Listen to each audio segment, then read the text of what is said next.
ကိုပိုင် brand စလုပ်ဖို့ဘလို့လူရလိုလဲလို့မေးလို့ရှိရင်အမေကွန်မှာနေပါပြီအမေများဆုံးဖြစ်တဲ့ဒီမေးခွန်းလေးကိုစူစီယာဒီနေ့ပြပြပေးတော့မှာဖြစ်ပါတယ်နေမကောင်းတဲ့အတွက်ကြောင့်အတန်လေးကိုတော့တီးခန့်ပေးပါလို့ကိုပိုင် brand စလုပ်တော့မယ်ဆိုလို့ရှိရင်အရေးကြီးဆုံးကကိုတီးဖို့အရေးကြီးဆုံးဖြစ်ပါတယ်ကိုကဘာလုပ်တက်လဲကိုကဘာရေးတည်လဲဒီလုံးနဲ့ပတ်သက်ပြီးကိုကဘာရေးတက်ကြွလဲဆိုတာကိုအရင်ဆုံးတည်ရမှာဖြစ်ပါတယ်ကိုပိုင် brand စပြီးတော့လုပ်တော့မယ်ဆိုလို့ရှိရင်ကြီးသေးပေါ့နော်စပြီးတော့လုပ်တော့မယ်ဆိုလို့ရှိရင်ကို့မှာရှိရမယ်တိကိုတည်ရမယ်အချက်၃ချက်ရှိပါတယ်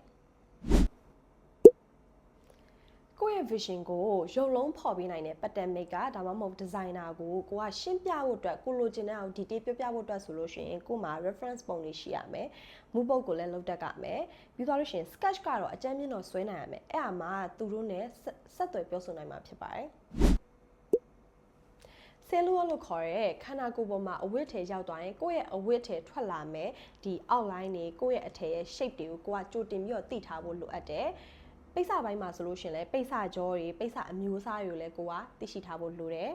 အဲ့ဒါမှလည်း technical designer နဲ့စကားပြောတဲ့ခါကျရင်တယောက်နဲ့တယောက်အယူအဆတွေကဖြစ်နိုင်မဖြစ်နိုင်တာကို discuss လုပ်နိုင်မှာဖြစ်ပါတယ်ကိုထုတ်လိုက်တဲ့အထည်ရဲ့ cutting နဲ့ design ကကိုယ့်ရဲ့ target customer နဲ့အဆင်ပြေမပြေဆိုတာသိဖို့လိုအပ်တယ်အဲ့လိုအဆင်ပြေမပြေဆိုတာသိဖို့အတွက်ဆိုလို့ရှိရင် customer ရဲ့ body type အချိုးအစားအကုန်လုံးကိုကလေ့လာထားဖို့လိုအပ်ပါတယ်နောက်တစ်ခုကကိုထုတ်တဲ့ product ကကိုယ့်ရဲ့အဝတ်အထည်တွေကပေါ့နော်အယောင်သွတ်နိုင်မသွတ်နိုင်ဆိုတာလဲချင့်ချိန်စဉ်းစားနိုင်ဖို့လဲအရန်အရေးကြီးပါတယ်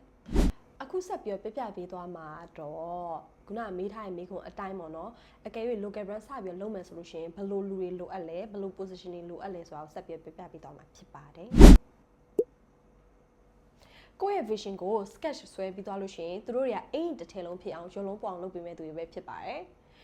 အဲ့တော့ cutting ကောင်းနဲ့ကိုကချုပ်ရိုးချုပ်သားကောင်းနဲ့အိမ်တစ်ထည်ကို quality ကောင်းထုတ်ချင်တဲ့သူဆိုလို့ရှိရင် pattern making skill ကပို့ပြီးတော့အရေးကြီးပါတယ်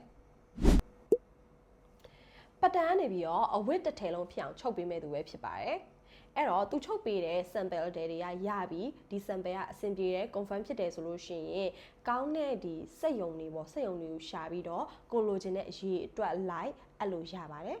အဲ့လိုမှမဟုတ်ဘူးစူစီပထမအောင်ဆုံးပြောသွားတယ်ကိုမှရှိတဲ့အချက်၃ချက်လည်းရှိပြီငါကအလုံးရှုံးမခံချင်ဘူးဆိုလို့ရှိရင်စက်ယုံတွေမှာ one stop service အနေနဲ့အစားဆုံးအဲ့လိုရပါတယ်မဟုတ်ဘူးငါနိုင်ငံခြား brand တွေလိုမျိုး quality control ကိုတိုင်အစားဆုံးလုပ်ချင်တယ်ဆိုလို့ရှိရင်တော့စူစီပြောသွားခဲ့တဲ့ partner 3လို့အနည်းဆုံးလိုအပ်ပါတယ်အခုမှစလုပ်မယ် brand founder တယောက်အနေနဲ့ဆိုလို့ရှိရင်ကိုယ့်ရဲ့ vision ကိုအရင်ဆုံးသိအောင်လုပ်ရမယ်ပြီးမှကိုလိုအပ်တဲ့လူ partner ကိုရှာဖွေရမှာဖြစ်ပါတယ်ဒီနေ့ပြောသွားခဲ့တဲ့အကြောင်းလေးကိုအားလုံးနားလည်မယ်လို့ထင်ပါတယ်အကယ်၍နားမလည်တာရှိရင်ပဲဖြစ်ဖြစ်မေးချင်တာရှိရင်ပဲဖြစ်ဖြစ် comment မှာရေးသွားခဲ့ကြပါနောက်ဗီဒီယိုမှာပြန်တွေ့ပါမယ်တတ်တာ